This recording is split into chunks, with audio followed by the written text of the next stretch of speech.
Ya Allah. Terus bagaimana hubungan dengan anak saya yang sekolah di pesantren, Pak? Ini mau nanya sudah bersuci atau berwudu. Bismillahirrahmanirrahim. Assalamualaikum warahmatullahi wabarakatuh. Alhamdulillahi wassalatu wassalamu ala rasulillah wa ala alihi wa sahbihi wa man walah wa la hawla illa billah wa ba'd. Pemirsa, pendengar, dan penyimak Fatwa TV dimanapun Anda berada, Alhamdulillah senang rasanya dapat bertemu kembali pada program kesayangan kita, Fatwa TV Live Interaktif, pada segmen Keimanan, Doa, dan Dzikir bersama Ustadz Dr. Muhammad Nur Ihsan MA Hafizahullah Ta'ala, yang merupakan anggota Dewan Fatwa Perhimpunan Al-Irsyad. Pemirsa Fatwa TV dimanapun Anda berada, Alhamdulillah saat ini telah membersamai kita di studio Fatwa TV Jember Ustadz Dr. Muhammad Nur Ihsan MA Hafizahullah Ta'ala. Kita sapa terlebih dahulu. Assalamualaikum Ustadz. Waalaikumsalam warahmatullahi wabarakatuh. Ahlan wa sahlan Ustadz. Gimana kabarnya Ustadz? Jami'an. Alhamdulillah bi khair. Semoga antum dalam keadaan sehat walafiat dan juga Amin, para Ustadz. pemirsa dan para pendengar senantiasa dalam keadaan sehat walafiat dan dalam lindungan Allah Azza wa Amin, Jalla. amin, amin Ustadz. Barakallahu fikum Ustadz. Wa fiikum barakallahu. Para pemirsa Fatwa TV dimanapun Anda berada, kami memiliki kabar gembira bagi Anda semua bahwa layanan interaktif kami bisa melalui dua cara, di antaranya yang seperti biasa di 0331544687 atau dapat menghubungi melalui nomor WhatsApp kami di 0821 706087. Para pemirsa Fatwa TV dimanapun Anda berada, kita sapa terlebih dahulu radio-radio yang telah merelay program kita, di antaranya adalah Radio Binbas Yogyakarta, Radio Sahabat Tegal, Radio MD FM Probolinggo, Radio Hang FM Batam, Radio Amoba Pangkal Pinang, Radio Sagu FM Sumatera Barat, Radio Gema FM Bontang, Radio Tua FM Riau, Radio Mas FM Sragen. Pemirsa Fatwa TV dimanapun Anda berada, seperti biasanya dalam mengawali program pada malam hari ini, kita akan mendengarkan nasihat singkat dari Ustadz Dr. Muhammad Nur Ihsan MA. Kepadanya kami persilahkan. Naam. Bismillahirrahmanirrahim. Assalamualaikum warahmatullahi wabarakatuh. Alhamdulillah wassalatu wassalamu ala Rasulillah wa alihi wa sahbihi wa man wala wa ba'd. Ikhwatal iman, kaum muslimin dan muslimat, para pemirsa dan juga para pendengar yang semoga senantiasa dirahmati oleh Allah Tabaraka wa Ta'ala. Allah Azza wa Jalla menjelaskan di dalam Al-Quran, Yawma la yanfa'u malun wala banun illa man atallah biqalbin salim. Pada hari tidak lagi bermanfaat harta dan juga keturunan, kecuali seseorang yang datang menghadap Allah Azza wa Jalla dengan hati yang selamat. Qalbun salim, hati yang selamat. Hati yang selamat tersebut, hati yang suci dan bersih, selamat dari berbagai penyakit hati. Ada 5 penyakit hati yang sangat berbahaya. Yang pertama adalah kesyirikan, dan yang kedua adalah bid'ah yang bertentangan dengan sunnah Nabi Sallallahu Alaihi Wasallam. Yang pertama kesyirikan yang bertentangan dengan tauhid. Yang ketiga adalah kemaksiatan yang bertentangan dengan ketaatan kepada Allah Azza wa Jalla. Yang keempat adalah al-ghaflah, kelalaian, yang tentunya bertentangan dengan dzikru, berzikir kepada Allah Azza wa Jalla, banyak mengingat dan menyebut Allah Azza wa Jal. Dan yang kelima adalah mengikuti hawa nafsu yang bertentangan dengan makna ketulusan dan komitmen mengikuti Nabi Sallallahu Alaihi Wasallam. Itulah kelima penyakit yang sangat berbahaya, yang akan merusak hati, bahkan akan membunuh hati. Semoga Allah Azza wa Jal menyelamatkan kita dari berbagai penyakit, terutama penyakit hati dan jiwa, sehingga dengan demikian kita akan selamat dunia dan akhirah. Kendati fisik kita sehat, tapi hati sedang dilanda penyakit atau sedang digerogoti oleh berbagai penyakit, maka kesehatan fisik tidaklah akan membawa kepada kebahagiaan, tidak akan membawa kepada ketenangan, ketenteraman. Karena sesungguhnya yang akan menghadirkan ketenangan, ketenteraman adalah ketenangan batin, ketenangan jiwa, ketenteraman hati, dan itu semua akan dirasakan oleh seorang hamba bila hatinya bersih dari berbagai penyakit hati tersebut, terutama dari 5 perkara atau 5 penyakit yang sangat berbahaya: kesyirikan, bid'ah, kemaksiatan, kelalaian, dan mengikuti hawa nafsu. Semua kita diselamatkan oleh Allah Azza wa Jal dari kelima penyakit yang sangat berbahaya tersebut. Allahumma amin. Demikian, wallahu a'lam.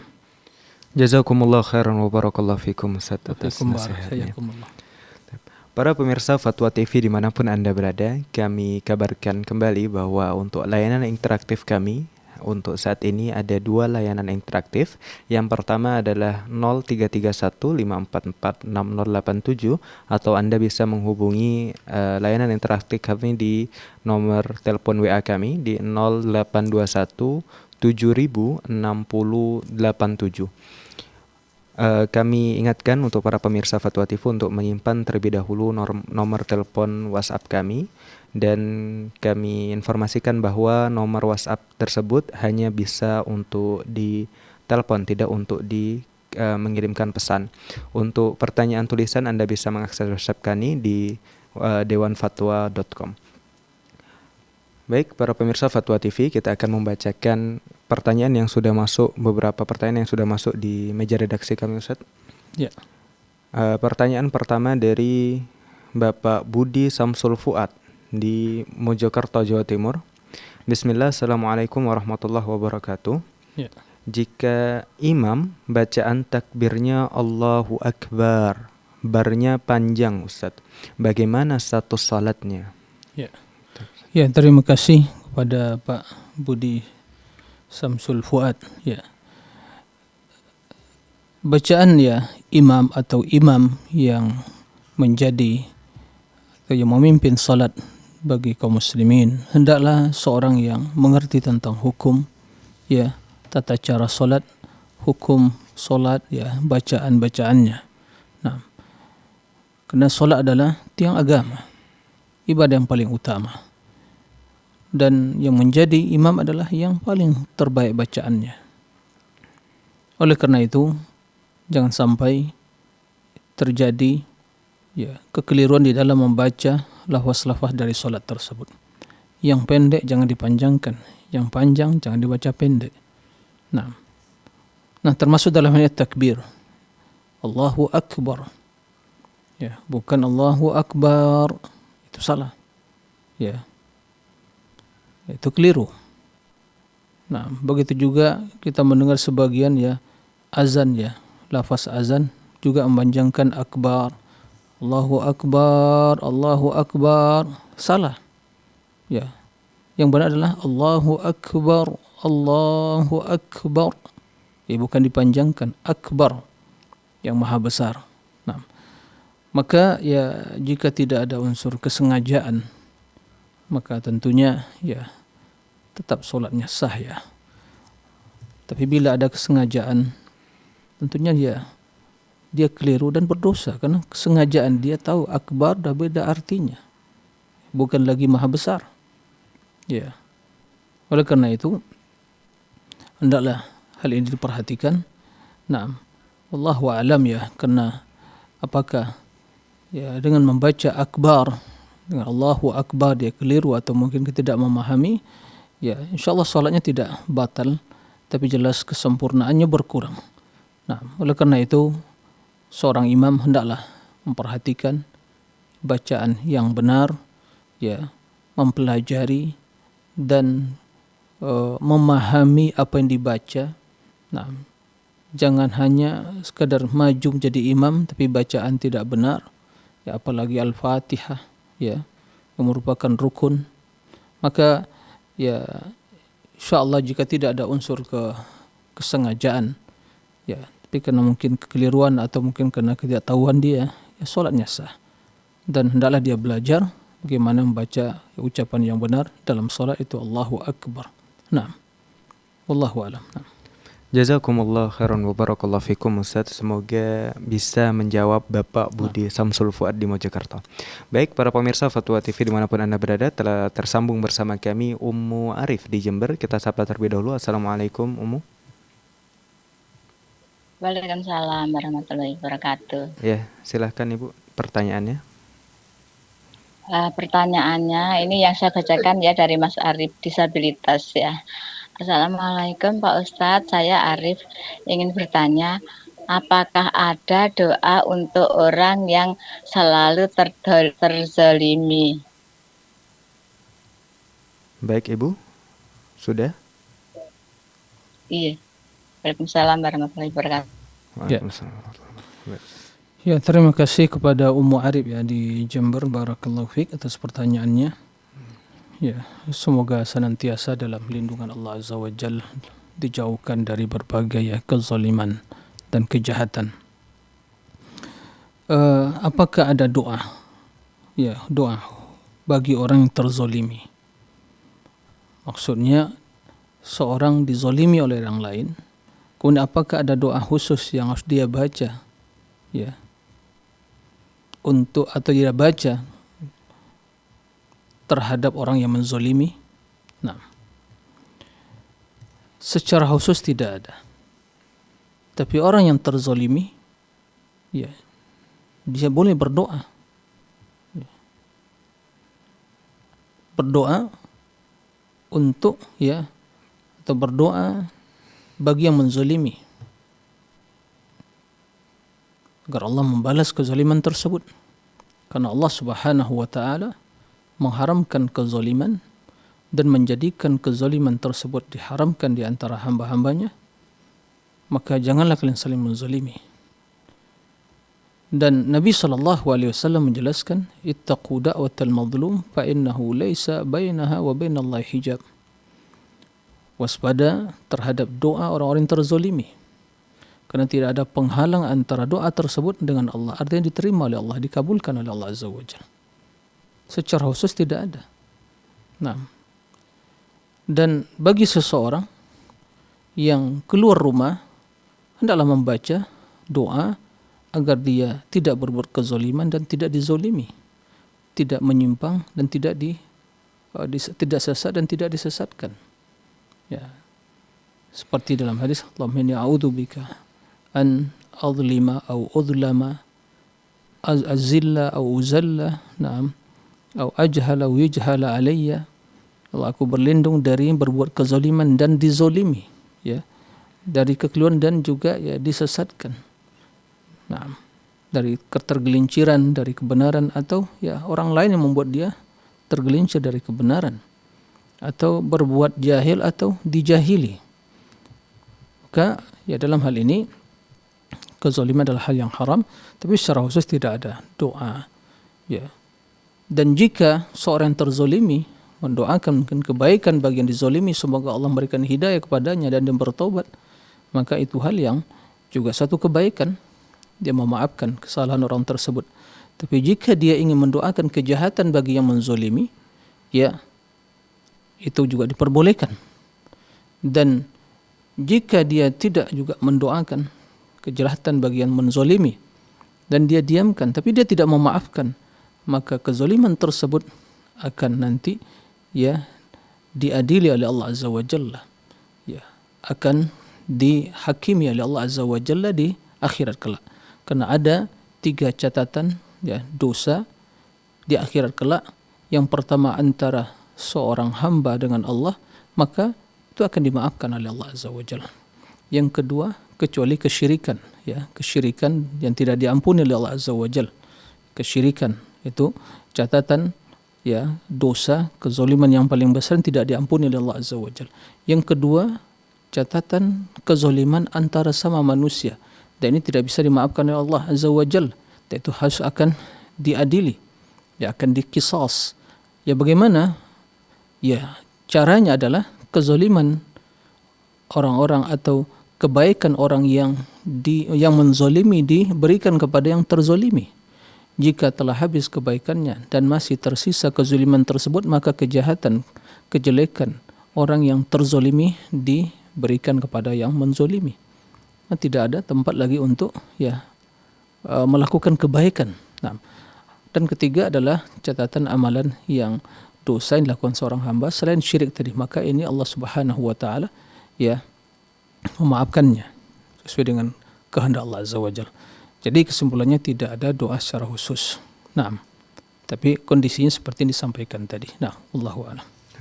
Baik Ustaz, izin bertanya Ustaz, terkait orang yang mendolimi Ustaz, sudah berusaha untuk meminta maaf kepada yang didoliminya, tapi tidak dimaafkan Ustaz. Apakah itu nanti tetap akan dibalas di akhirat? Iya, itu hak dia.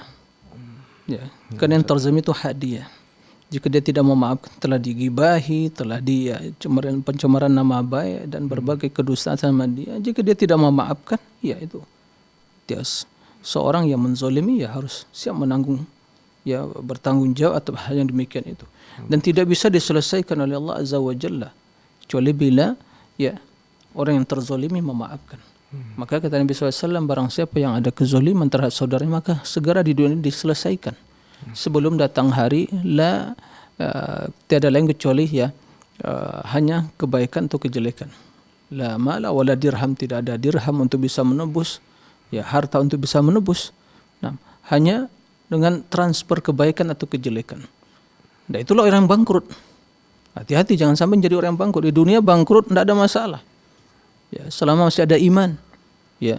Tapi di akhirat enggak ada lagi tempat untuk beramal. Al-muflis, kata Nabi, adalah orang yang bangkrut itu datang pada hari kiamat membawa pahala solatnya, pahala zakatnya, atau mungkin puasa dan ibadah serta ketaatan yang lainnya. Tapi dia datang dalam kondisi telah menzalimi ini, memukul ini, mengambil harta si fulan, telah menumpahkan darah si fulan, telah merusak nama baik si fulan, maka orang tersebut kebaikannya diberikan kepada yang terzalimi. Sampai terselesaikan, terbayar kezaliman tadi. Jika masih tersisa, maka kejelekan yang dizalimi dipindahkan kepada yang menzalimi. Na'udzubillah min dzalik. Maka hati-hati dari kezaliman. Wallahu a'lam. Baik, jazakumullahu khairan wa barakallahu fikum Ustaz. Para pemirsa Fatwa TV dimanapun Anda berada, telah terhubung bersama kami Pak Faruk di Sukabumi. Kita sapa terlebih dahulu. Assalamualaikum Bapak. Waalaikumsalam warahmatullahi wabarakatuh. Ya Bapak, silahkan pertanyaannya. Begini Ustaz, saya ingin bertanya ya. Assalamualaikum warahmatullahi wabarakatuh Ustaz. Waalaikumsalam warahmatullahi wabarakatuh.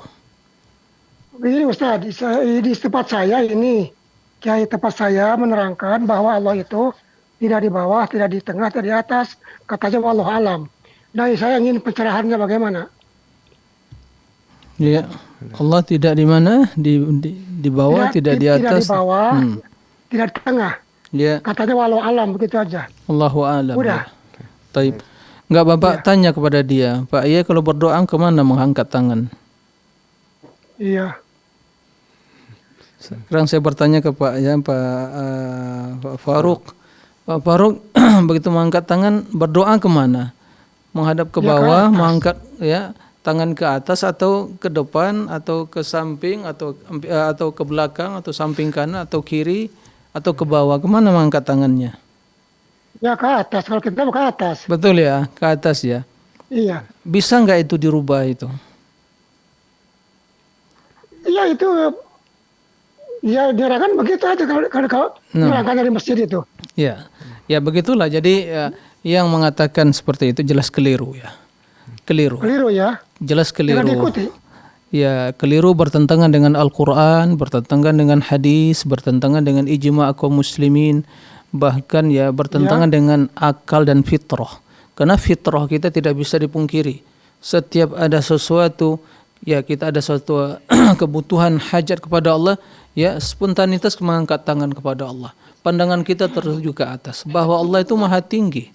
Allah di atas arash, Ar-Rahman al-Arsy istawa. Dan kita selalu berdoa di waktu sujud, subhana rabbiyal a'la. A'la itu nama Allah, Sabbihisma rabbikal a'la. Maka Allah itu maha tinggi. Jadi Allah, jika di mana Allah, Maka jawabannya adalah fis sama, tinggi. Di mana? Di atas arash. Sesuai dengan kebesaran keagungannya. Dalam 7 ayat dalam Al-Quran disebutkan oleh Allah, summa stawa 'alal arsh. Ar-Rahman yas'al bihi khabira. Kemudian summa stawa 'alal arsh, ya. Istawa 'alal arsh. Jadi dalam 7 tempat dalam Al-Quran. Kemudian juga dalam banyak ayat, ya, Allah menunjukkan, menjelaskan Allah Maha Tinggi. Ini akidah Ahlussunnah wal Jamaah, akidah Rasulullah SAW, akidah para sahabat, dan akidah seluruh para nabi. Maka orang yang masih sehat fitrahnya, masih sehat akalnya dan fitrahnya masih lurus, maka tidak akan memungkiri, ya, tidak akan mengingkari ketinggian Allah Azza wa Jalla. Rasul bertanya kepada seorang budak wanita, "Aina Allah?" Spontanitas dia menjawab dengan fitrahnya yang masih bersih, "Fis sama." "Man ana?" Siapa saya? "Anta Rasulullah." Maka kata Rasulullah, "A'tiqha," bebaskan dia, merdekakan dia, karena dia seorang mukminah. Jadi jelas itu satu kekeliruan, jangan diikuti, karena itu akidah, ya, ahlul kalam, akidah kaum Jahmiyah, bukan akidah Ahlussunnah wal Jamaah. Akidah Ahlussunnah wal Jamaah sebagian diajarkan Rasulullah SAW dan diajarkan oleh para sahabat, dan sampai detik ini akidah juga Imam Syafi'i, Imam Ahmad, Imam Abu Hanifah, Imam Malik, dan seluruh imam ahli sunnah, bahwa Allah, mereka sepakat Allah itu di atas arash, maha tinggi Allah. Arash adalah makhluk yang paling tinggi. Arash makhluk yang paling tinggi, dan tidak ada yang lebih tinggi dari Allah. Allah di atas arash sesuai dengan kebesaran keagungan Allah Azza wa Jal. Nah, jadi jangan diikuti akidah yang seperti itu, karena akidah yang bertentangan dengan akal yang sehat dan fitrah yang masih lurus. Nah, demikian, Allahu a'lam. Jazakumullah khairan wa barakallahu fikum, Ustaz. Semoga bisa menjawab Bapak Faruk di Sukabumi. Baik, para pemirsa Fatwa TV dimanapun Anda berada, telah tersambung bersama kami Ibu Rosmini di Pacitan. Kita sapa terlebih dahulu. Assalamualaikum, Ibu. Waalaikumsalam warahmatullahi wabarakatuh. Ya, Ibu, silahkan pertanyaannya. Iya, terima kasih. Assalamualaikum warahmatullahi wabarakatuh, Ustaz. Waalaikumsalam warahmatullahi wabarakatuh. Ini pertanyaan saya ini bersambung, Ustaz, dengan beberapa hari yang lalu atau minggu yang lampau. Hari Minggu kemarin terputus, sambung kemudian terputus.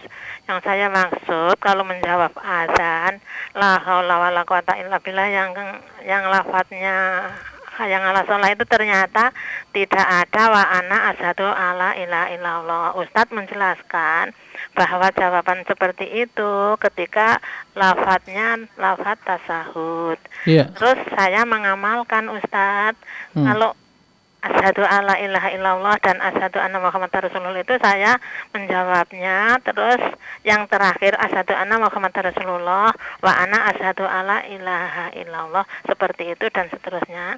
Itu bagaimana? Yang mana yang kalau asyhadu alla ilaha illallah menjawab itu belum cukup, sudah asyhadu anna muhammadar rasulullah. Terus sebaiknya bagaimana dan di mana menempatkannya, karena saya kurang sekali dalam pengalaman seperti itu, pengetahuan saya sangat kurang. Mohon penjelasannya, Ustaz. Saya akan khairan. Assalamualaikum warahmatullahi wabarakatuh. Waalaikumsalam warahmatullahi wabarakatuh. Ya, terima kasih kepada Ibu, ya, Resmini atas pertanyaannya. Barakallahu fiik. Ya, semoga senantiasa, ya, di dalam lindungan Allah Azza wa Jalla. Ya, tentang masalah zikir atau doa di waktu mendengar azan, ya, di mana seseorang bila mendengar azan maka dia mengikuti sesuai dengan apa yang diucapkan oleh muazzin, ya, kecuali hayya 'alas shalah, hayya 'alal falah, dia mengucapkan la haula wala quwata illa billah, karena seruan untuk salat, seruan untuk mencari kemenangan, dan tidak akan mungkin seorang melakukan hal itu kecuali dengan pertolongan Allah Azza wa Jalla. Maka seorang berlepas diri dari daya upayanya kecuali dengan pertolongan Allah. Adapun, ya, tatkala mendengar asyhadu an la ilaha illallah, kita mengucapkan asyhadu an la ilaha illallah. Ya, kemudian satu asyhadu anna Muhammadar Rasulullah, asyhadu anna Muhammadar Rasulullah. Ya, kemudian setelah itu juga terdapat doa, ya, yang diriwayatkan dari Nabi sallallahu alaihi wasallam bahwa, ya, ada menambah kalimat raditu billahi rabba wa bil islami dina wa bi Muhammadin rasula. Nah, dalam hadis sebutkan bahwa Nabi sallallahu alaihi wasallam menjelaskan man qala hina yasma'u al-muadzin asyhadu an la ilaha illallah wahdahu la syarikalah wa anna Muhammadan abduhu wa rasuluh, ya, raditu billahi rabba wa bi Muhammadin rasula wa bil islami dinan ghufira lahu dhanbuh. Barang siapa yang membaca tatkala mendengar muazzin asyhadu an la ilaha illallah, ya, wahdahu la syarikalah wa anna Muhammadan abduhu wa rasuluh, itu setelah ucapan syahadatin tadi, ya, maka kemudian menambah kalimat raditu billahi rabba wa bi Muhammadin rasula wa bil islami dinan, maka dia akan diampuni dosanya. Nah, itu yang terdapat dalam hadis yang dijelaskan oleh Nabi sallallahu alaihi wasallam. Maka itu diucapkan setelah mendengar, ya, syahadatin tadi. Nah, setelah mendengar kalimat syahadatin tadi. Nah, wallahu a'lam. Jazakumullah khairan wa barakallahu fikum Ustaz. Semoga bisa menjawab Ibu Rasmini di Pacitan, Jawa Timur. Baik para pemirsa Fatwa TV dimanapun Anda berada, kami mengajak Anda semua untuk bisa bertanya secara langsung kepada Ustaz dengan menghubungi layanan interaktif kami di 0321544687 atau dapat menghubungi nomor WhatsApp kami di 0821706087 dan bisa mengirim pertanyaan melalui website kami di dewanfatwa.com. Baik Ustadz, kita lanjutkan membacakan pertanyaan yang telah masuk di meja redaksi kami. Dari Bapak Usman di Bengkalis, Riau. Assalamualaikum Ustadz, bagaimana status hadis tentang doa Allahumma arinal haqqa haqqa warzuqna ittiba'ah wa arinal batila batila warzuqna sinabah. Nah, ya. Ya, terima kasih kepada Bapak, ya, Usman, ya, di Riau, Kabupaten Bengkalis. Barakallahu fiik atas pertanyaannya. Nah, doa ini ya sering kita dengar dan sebagian menisbatkan kepada Nabi sallallahu alaihi wasallam. Kan tapi yang sahih sebagian dijelaskan oleh para ulama, ya, penisbatan kepada Nabi itu tidak sahih. Ibnu Katsir rahimahullah, ya, menyebutkan di dalam kitabnya itu menisbatkan bahwa, ya, dinisbatkan kepada Umar bin Khattab radhiyallahu an, ya, tapi juga tidak menyebutkan sanadnya. Dan doanya itu, ya, Allahumma arinal haqqa haqqan warzuqna ittiba'ah wa arinal batila batilan warzuqna ijtinabah. Ada tambahan wala taj'alhu multabisan alaina fanadil. Ya Allah, perlihatkanlah kebenaran itu, ya, kepada kami dengan, ya, sejelas-jelasnya dan beri kami kekuatan untuk mengikutinya, dan perlihatkan juga kebatilan pada kami dengan sejelas-jelasnya dan beri kami kekuatan untuk meninggalkannya. Jangan jadikan, ya, hal demikian itu, ya, samar-samar bagi kami, ya, sehingga kami akan sesat dalam hal itu. Nah, oleh karena itu, ya, para ulama menjelaskan secara makna tidak ada yang bertentangan, karena memohon petunjuk, memohon, ya, petunjuk kepada Allah terhadap kebenaran. Akan tapi yang sahih dari Nabi sallallahu alaihi wasallam, doa yang beliau ucapkan di waktu doa istiftah salat malam, ya, sebagian dalam hadis yang sahih bahwa yang diucapkan Nabi alaihi salatu wassalam, Allahumma rabba Jibril wa Mikail wa Israfil fatiras samawati wal ard alimal ghaibi wasyahada anta tahkumu baina ibadika fima kanu fihi yakhtalifun ihdini lima ikhtulifa fihi minal haqqi bi'idnik innaka tahdi man tasha ila siratim mustaqim. Nah, itu memang sahih, ya, bahwa ya Allah, ya Rabb, ya Jibril, Mikail, Israfil yang menciptakan langit dan bumi, fatiras samawati wal alimul ghaibi wasyahada, yang mengetahui perkara yang al-ghaib, perkara yang gaib dan yang tampak. Naam. Anta tahkumu baina ibadika fima kanu fi yakhtalifun. Engkaulah yang menghakimi, mengadili, ya, di antara hambamu dalam perkara yang mereka perselisihkan. Naam. Kemudian ihdini limakhtulifa fihi minal haqqi bi'idnik. Tunjuki aku, ya Allah, kepada kebenaran dalam perkara yang mereka perselisihkan, ya. Innaka tahdi man tasha ila siratim mustaqim. Karena engkaulah yang hanya mampu memberikan petunjuk kepada, ya, orang-orang yang kau kehendaki kepada jalan kebaikan atau jalan yang lurus. Nah, demikian, Allahu a'lam. Jazakumullah khairan wa barakallahu fikum Ustaz. Semoga bisa menjawab Bapak Usman di Kabupaten Bengkalis Riau. Baik para pemirsa Fatwa TV dimanapun Anda berada, kami mengajak Anda kembali untuk bisa bertanya secara langsung kepada Ustaz dengan menghubungi layanan interaktif kami di 0331544687 atau dapat menghubungi nomor telepon WhatsApp kami di 0821 7060 87. Kami informasikan bahwa telepon WhatsApp ini hanya bisa untuk ditelepon, tidak untuk untuk mengirimkan pesan. Untuk pertanyaan tertulis bisa para pemirsa kirimkan melalui website kami di dewanfatwa.com. Baik Ustadz, kita lanjutkan menjawab pertanyaan yang sudah masuk di meja redaksi kami. Dari Ibu Nurul Hasanah di Bogor, Jawa Barat. Assalamualaikum warahmatullahi wabarakatuh. Semoga Ustadz, keluarga dan kru TV Fatwa TV selalu dalam keadaan lindungan Allah Subhanahu wa Ta'ala. Izin bertanya, bagaimana hukum sholat di belakang imam yang selalu menambah Robbi Gfirli setelah baca Al-Fatihah dan juga selalu melakukan kunut nazilah pada setiap sholat, dan ini sudah terjadi bertahun-tahun. Jazakallah khair atas perhatian dan jawabannya. Barakallahu fikum Ustaz. Ya. Terima kasih kepada Ibu Nurul Hasanah Jawa Barat. Barakallahu fiik atas pertanyaannya. Ya, semoga Ibu juga dalam lindungan Allah Azza wa Jalla. Bacaan imam setelah setiap membaca Al-Fatihah kemudian mengucapkan Rabbi Gfirli, ini jelas ya, tidak ada tuntunan dari Nabi SAW. Yang ada adalah begitu kita membaca Al-Fatihah, mendengarkan imam waladhdallin, yang mengucapkan waladhdallin ghairil maghdubi alaihim waladhdallin, kita mau ikut mengaminkan, karena bila amin tersebut ucapan ta'min sesuai dengan sama dengan ucapan Jibril, maka akan diampuni dosanya. Taib. Adapun menambah bacaan Rabbi Gfirli, maka tidak ada tuntunannya. Maka ini termasuk perkara yang bid'ah.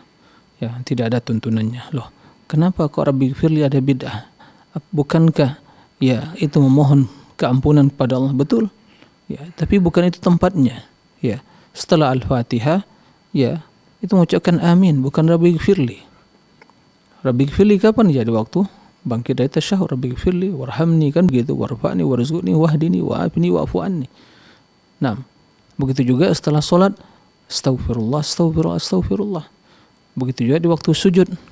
Jadi tempat di waktu memohon keampunan, di waktu sujud, di waktu ruku, itu tempat berdoa, bukan setelah Al-Fatihah.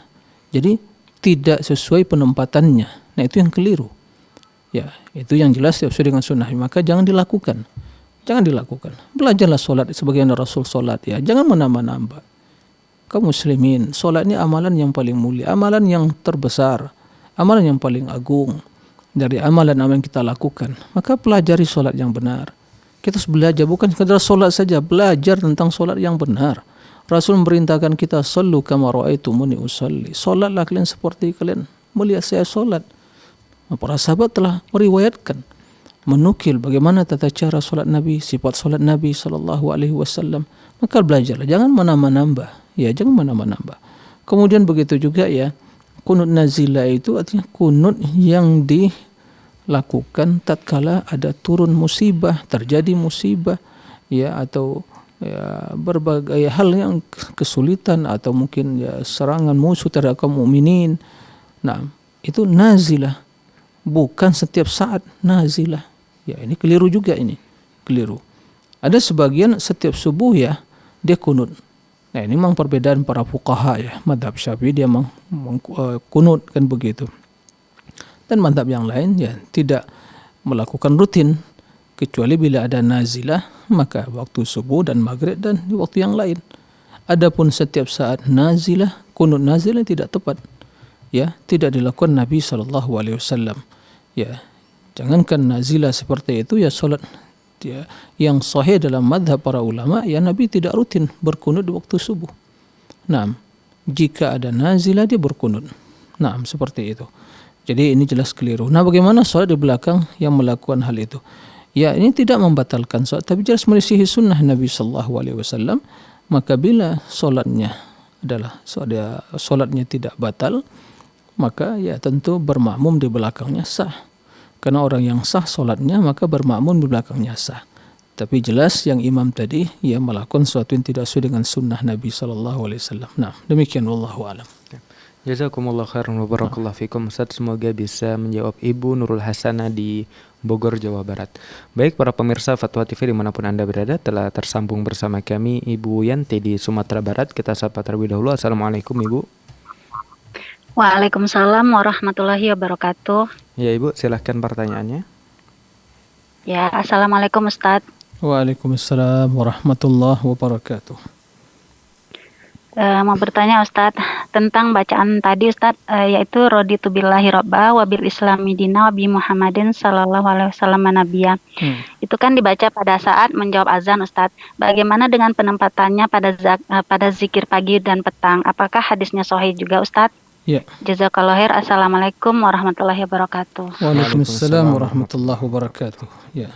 Terima kasih kepada Ibu Yanti di Sumatera Barat. Nah, ya juga termasuk ya di antara zikir di pagi dan di petang hari mengucapkan juga tadi yang kita sebutkan, yaitu potongan terakhir dari zikir dalam azan tadi, raditu billahi robba wa bil islami dina wa bi Muhammadin nabiyya wa rasulah.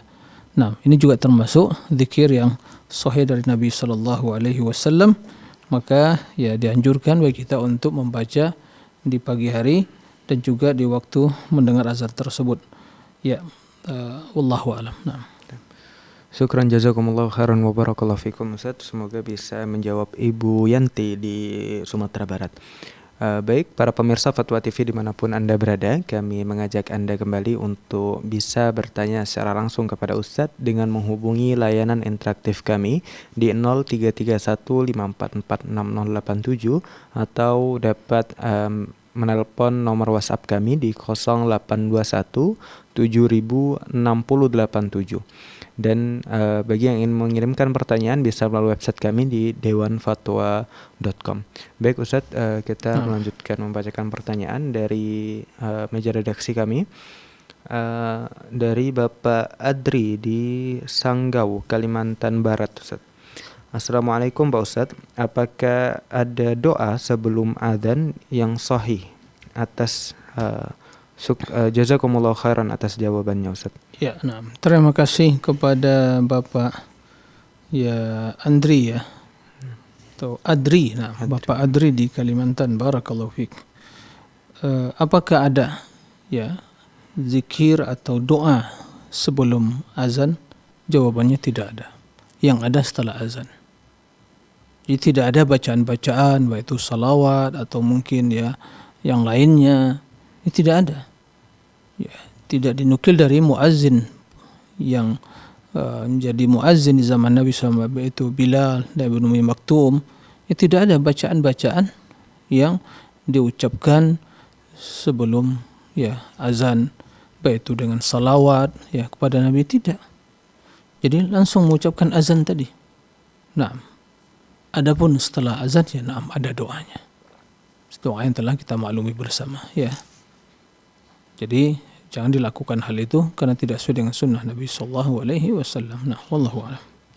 Jazakumullahu khairan wa barakallahu fikum Ustaz atas jawabannya. Semoga bisa menjawab Bapak Adri di Kalimantan Barat. Baik para pemirsa Fatwa TV dimanapun Anda berada, kami mengajak Anda kembali untuk bisa bertanya secara langsung kepada Ustadz dengan menghubungi line telepon kami di 033154460087 atau dapat menghubungi nomor WhatsApp kami di 0821 706087. Dan bagi yang ingin mengirimkan pertanyaan bisa melalui website kami di dewanfatwa.com. Ya, telah terhubung bersama kami Ibu Rosmi di Riau. Kita sapa terlebih dahulu. Assalamualaikum Ibu. Waalaikumsalam warahmatullahi wabarakatuh. Ya Ibu, silahkan pertanyaannya. Assalamualaikum warahmatullahi wabarakatuh Ustaz. Waalaikumsalam warahmatullahi wabarakatuh. Nah, ketika kita ziarah kuburan keluarga, bolehkah kita membawa imam masjid untuk berdoa dan juga kita ikut sama berdoa dengan bahasa Indonesia dan imam masjid berbahasa Arab dan kita berbahasa Indonesia. Bolehkah kita lakukan yang demikian Ustaz? Dan juga bolehkah kita sampaikah doa keluarga untuk keluarganya yang sudah meninggal yang berdoa setelah melakukan solat fardu, setiap solat fardu. Mohon bantuannya Ustaz. Assalamualaikum warahmatullahi wabarakatuh. Waalaikumsalam warahmatullahi wabarakatuh. Ya. Terima kasih kepada Ibu Rosni ya di Riau. Barakallahu fiik atas pertanyaannya. Pertanyaan beliau ada dua. Yang pertama, waktu ziarah kubur apakah boleh bagi kita membawa imam masjid untuk berdoa di sana? Ya, menziarahi kubur itu sangat fleksibel sekali ya dan mudah. Ziarah kubur, kemudian ya tujuannya untuk pertama mengingat akhirat, yang kedua mendoakan kebaikan, keampunan bagi penghuni kubur. Sebagian diajarkan Nabi SAW ya, Assalamualaikum ahlul kubur minal mu'minina wal muslimin antum salafuna wa nahnu lahiqun nasallallahu lana wa lakumul afiyah. Itu saja ya, tidak ada doa-doa yang lain ya, penting keampunan, mohon keampunan, cukup begitu berdoa. Nah, berbeda tatkala seusai menguburkan ya, si mayit, maka sejenak ya berdiri atau sejenak menetap di kuburan tersebut sembari berdoa. Kan Nabi mengatakan ya, is'alu li akhikum ats-tsabat fa innahu al-an yus'al. Mohonlah keteguhan, ketetapan jawaban bagi saudara kalian karena dia sekarang sedang ditanya. Adapun setelah itu kita menziarahi kubur ya sesuai dengan diajarkan Nabi SAW. Begitu para sahabat diajarkan Nabi SAW. Kemudian mengingat kematian. Jadi tidak perlu kita mengundang imam, ya, tidak perlu ya memanggil orang yang mungkin mendoa di sana, tidak perlu. Karena pada dasarnya kuburan bukanlah tempat berdoa, bukan tempat beribadah, tapi tempat mendoakan. Ya, yang dimaksud tidak tempat berdoa, bukan tempat beribadah. Jadi tidak ada keutamaan ya memohon keampunan bagi mayit harus di kuburannya, tidak. Di mana saja bila kita berdoa keampunan bagi kaum mukminin yang telah wafat, yang masih hidup ya, maka itu akan ya diterima oleh Allah, dan juga yang mendoakan mendapatkan semisal apa yang dia doakan. Nah, ini harus dipahami. Jadi nggak perlu membawa seorang imam ya, karena tujuannya adalah mengingat kematian, mendoakan keampunan bagi yang mayit, dan itu bisa diucapkan oleh siapa saja ya, dan pelajari doanya. Nah, kemudian yang kedua, doa keluarga ya setelah sholat fardu, apakah sampai kepada keluarga yang telah meninggal? Naam, karena di antara amal soleh yang bermanfaat bagi yang telah meninggal adalah doa. Makanya ya Allah menyebutkan bagaimana orang-orang yang beriman yang datang sepeninggal atau setelah saudara-saudara mereka yang mendahului mereka mengucapkan ya, walladzina ja'u min ba'dihim yaquluna rabbana ighfir lana wa li ikhwanina alladhina sabaquna bil iman wa la taj'al fi qulubina ghillal ladzina amanu rabbana innaka ra'ufur rahim.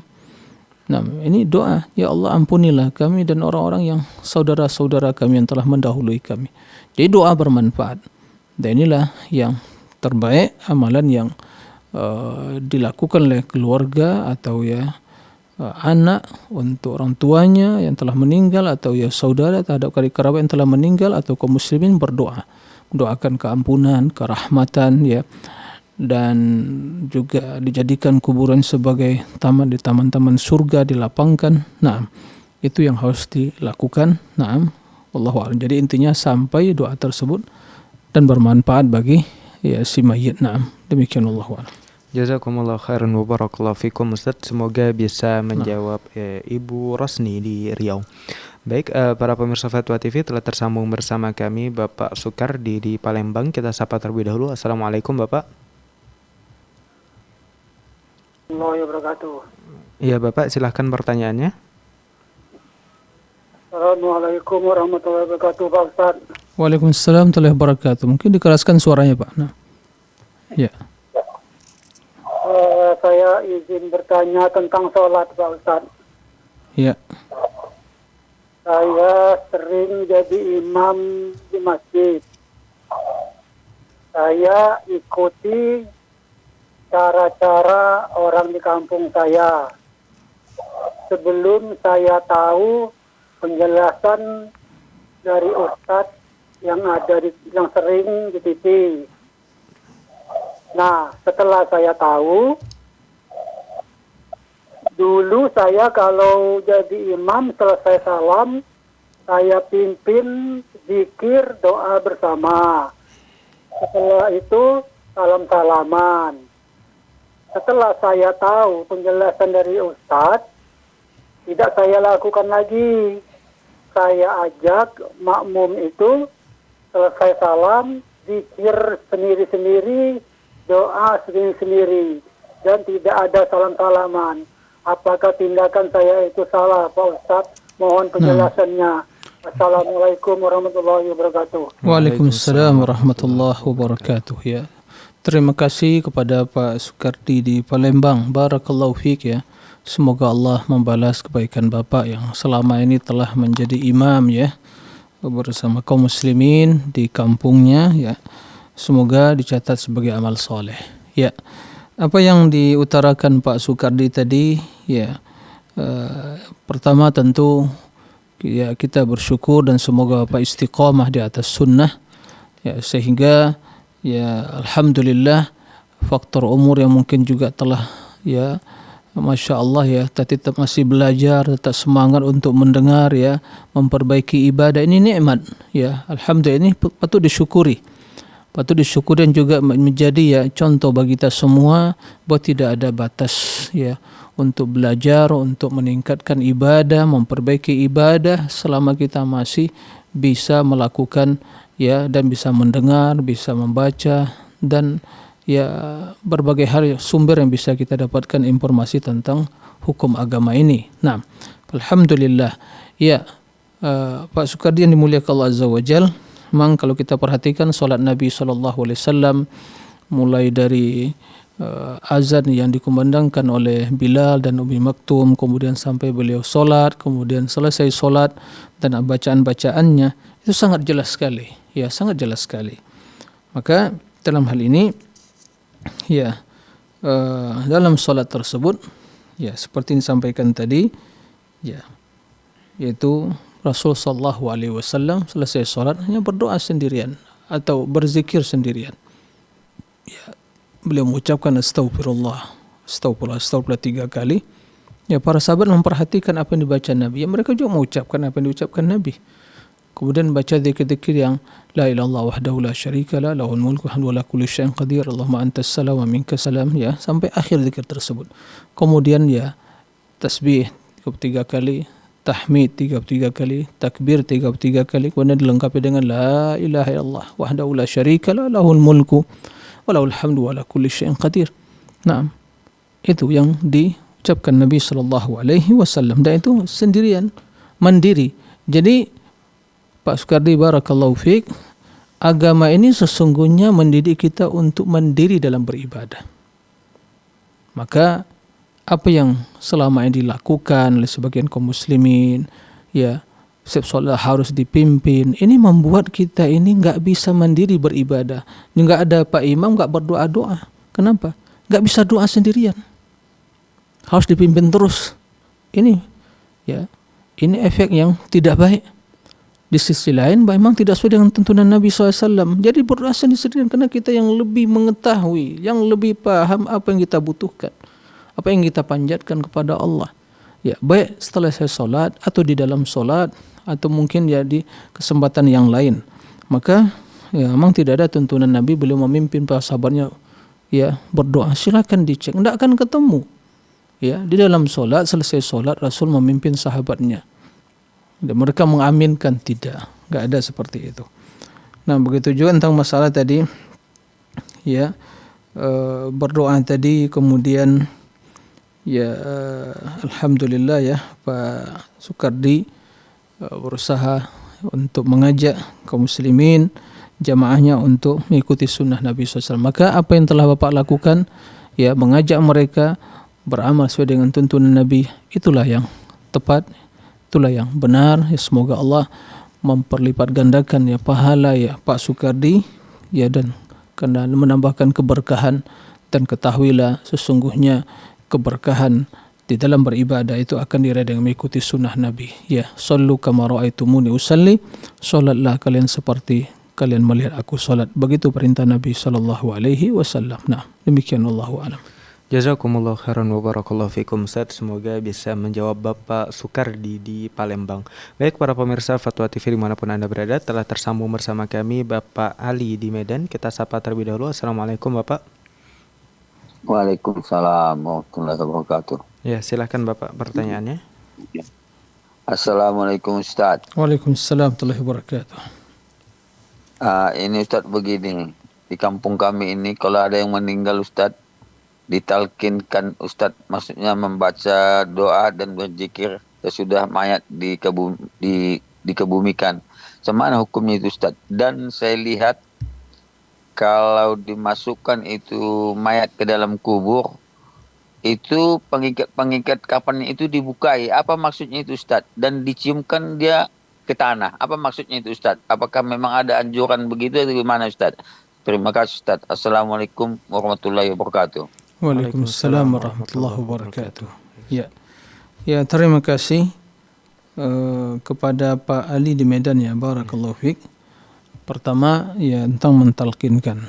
Jadi memang terdapat dalam hadis ya bahwa Nabi SAW memerintahkan kita untuk mentalkinkan ya mayit. Laqinu mautakum la ilaha illallah. Talqin itu artinya membacakan kepada si mayit tersebut yaitu la ilaha illallah. Tapi maksud mautakum di sini bukan yang telah meninggal, yang sedang menghadapi atau yang menghadapi ya sakarat ya sebelum itu, maka itu diajarkan atau diucapkan, diperdengarkan kepadanya kalimat tauhid dengan harapan mudah-mudahan kalimat tersebut yang menjadi akhir dari ucapannya. Karena Nabi SAW menjelaskan ya man kana akhiru kalamihi minad dunya la ilaha illallah dakhalal jannah. Barang siapa yang akhir dari ucapannya dari dunia ini la ilaha illallah, maka dia akan masuk surga. Itu maksudnya la ilallah. Nah, bukan yang talqikan setelah meninggal kemudian diucapkan ya idza qila laka man rabbuka faqul rabbi Allah, kan begitu ya. Memang ada ya diriwayatkan sebagian ya salaf gitu, tapi bukan amalan yang dominan dalam hidup mereka. Oleh karena itu kendati ada sedikit perbedaan di kalangan juga para fuqaha, tapi yang jelas sesuai dengan sunnah Nabi bahwa Nabi tidak melakukan hal itu dan para sahabat juga tidak melakukan. Ya, adapun yang riwayat dinukilkan sebagian mereka itu pun riwayatnya ya juga lemah. Maka yang roja dalam hal ini ya tidak mentalkinkan yang telah dikuburkan, tapi mentalkinkan orang yang sedang menghadapi ya atau sebelum sakarat. Karena kalau sakarat udah tidak akan mungkin ditalkinkan. Kenapa? Karena dia menghadapi sakarat tidak sadar. Maka sebelum hal itu ada tanda-tanda mungkin tidak mengakhiri kehidupannya, maka ditalkinkan, dibacakan la ilaha illallah dengan ya pelan-pelan ya, jangan dihardik tapi dengan suara yang rendah gitu, tidak dikeraskan suaranya. Karena dalam kondisi seperti itu si mayat menghadapi kondisi yang sungguh dahsyat sekali dengan segala kelemahan yang ada pada dirinya. Nah, maka itu yang sesuai dengan sunnah Nabi SAW. Adapun tadi ya apakah harus dilepas ikatannya, tidak mesti ya, tidak mesti. Karena bagaimanapun kalau sudah dikuburkan begitu ya mungkar wa nakir dengan sendiri itu kan ya akan terlepas gitu. Jadi wallahu alam ya apakah memang seperti itu ya, saya juga wallahu alam, tapi yang jelas tidak mesti dilepas ikatannya. Naam, ya, semoga Allah azza wajalla ya jadikan kita semua dalam kondisi yang terbaik tatkala jasad dan kita dikebumikan. Nah, demikian wallahu alam. Jazakumullah khairan wa barakallahu fikum Ustaz. Semoga bisa menjawab Bapak Ali di Medan. Baik, para pemirsa Fatwa TV dimanapun Anda berada, telah terhubung bersama kami Bapak Ali Baktiar di Sumatera Barat. Kita sapa terlebih dahulu. Assalamualaikum Bapak. Waalaikumsalam warahmatullahi wabarakatuh. Iya Bapak, silahkan pertanyaannya. Assalamualaikum Pak Ustadz. Waalaikumsalam warahmatullahi wabarakatuh. Naam. Saya ingin bertanya Pak Ustadz, apakah ada tuntunan dari Nabi salat sunat sebelum maghrib Pak Ustadz? Sudah Bapak? Sudah Pak. Assalamualaikum warahmatullahi wabarakatuh. Waalaikumsalam warahmatullahi wabarakatuh. Ya, terima kasih kepada Pak Ali. Tadi Pak Ali di Medan, sekarang Pak Ali di Sumber ya. Masya Allah. Barakallahu fikum jami'an. Ya, pertanyaan beliau, apakah ada salat sunat ya sebelum maghrib? Jika yang dimaksud 12 rakaat yang menjadi qabliyah dan ba'diyah, yaitu sebarang siapa yang solat 12 rakaat ya selain solat fardu, maka dibangun baginya rumah dalam surga, dan itu ya tidak terdapat sebelum maghrib. Jadi rawatib qabliyah sebelum maghrib tidak ada. Nah, adapun ya solat sunnah yang bila dilihat dari keumuman dalil hadis yang memerintahkan bahwa baina al-adhanaini shalah, baina al-adhanaini shalah, bahwa di antara dua azan itu adalah ada solat. Maksud dua azan tersebut, pertama adalah azan yang mengumandangkan masuknya waktu, yang kedua azan untuk iqamat. Keduanya azan. Nah, maka di antara kedua azan tersebut ada solat. Begitu kata Nabi SAW, baina adhanaini shalah.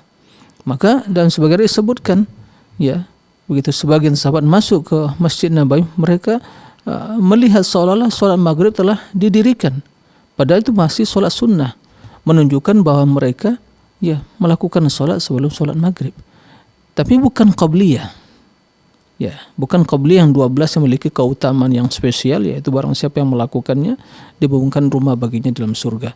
Nah, jadi jawabannya ada solat sunnah tapi bukan qabliyah. Nah, solat di antara dua azan tadi. Nah, dan ini berlaku dalam setiap solat. Nah, begitu ya sebelum isya asar gitu. Nah, dan solat-solat yang lainnya. Nah, demikian wallahu a'lam. Jazakumullahu khairan wa barakallahu fikum Ustaz, semoga bisa menjawab Bapak Ali di Sumatera Barat. Alhamdulillah Ustaz, pertanyaan tadi menjadi pertanyaan terakhir untuk dan sebagai penutup program live interaktif pada kesempatan kali ini. Kami ucapkan jazakumullahu khairan wa barakallahu fikum Ustaz atas nasihat serta jawaban-jawaban dari pertanyaan-pertanyaan yang masuk. Baik Ustaz. Barakallahu fikum jami'an. Para pemirsa Fatwa TV dimanapun Anda berada, saksikan terus program Fatwa TV Live Interaktif dari hari Senin hingga hari Jumat pada jadwal yang sudah ditentukan. Kami sampaikan pula untuk informasi lebih detail terkait Fatwa TV atau Dewan Fatwa Perhimpunan Al-Irsyad. Anda bisa mengakses website kami di dewanfatwa.com atau Fatwa TV ID. Dan kami mengajak Anda semua untuk berkontribusi dalam syiar dakwah Islam melalui rekening aktif yang bisa Anda saksikan di layar kaca Anda. Pemirsa Fatwa TV dimanapun Anda berada, terima kasih sekali lagi kami ucapkan bagi Anda semua para pemirsa, pendengar dan penyimak live interaktif ini. Dan akhirnya kami mewakili rekan kerja yang bertugas pamit undur diri. Kita tutup dengan doa kafaratul majelis. Subhanakallahumma wa bihamdika asyhadu an la ilaha illa anta astaghfiruka wa atubu ilaik. Syukran. Assalamualaikum warahmatullahi wabarakatuh. Ya Allah. Terus bagaimana hubungan dengan anak saya yang sekolah di pesantren? Ini mau nanya. Jika sudah bersuci atau berumah, kemudian bersama dengan suami, wudunya batal.